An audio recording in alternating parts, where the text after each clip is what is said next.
back in time, what template of the doctrine did the Indian Army inherit from the British Armed Forces on the eve of independence? And to what extent did the 1962 India-China War become a major turning point in Indian Army's doctrinal approach? Divya, thank you very much. My pleasure to be here, and thank you for a very gracious introduction. So let me just jump into the first issue. So at independence, the Indian Army inherited the military doctrine that was based on the British way of war fighting in the Second World War. We must remember that World War II had just finished 2 years before our independence.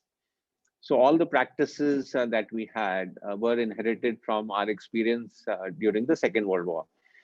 And what was that experience? See, a major part of the British Indian Army fought in Burma.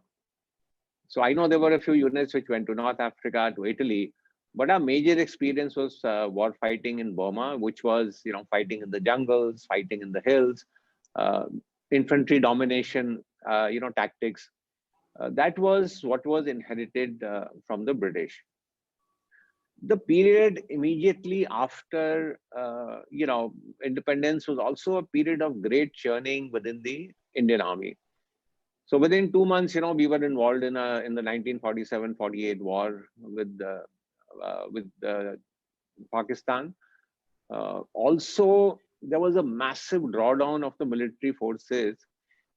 During the Second World War, the Indian Army was 25 lakhs. And during 1962, it had come down to about 5 lakhs. So there was a major drawdown of forces. We also didn't have a very experienced military leadership. I mean, the senior most British Indian officer was a brigadier. And so we could say that while, yes, the Indian Army performed well, but there was a lack of senior military leadership.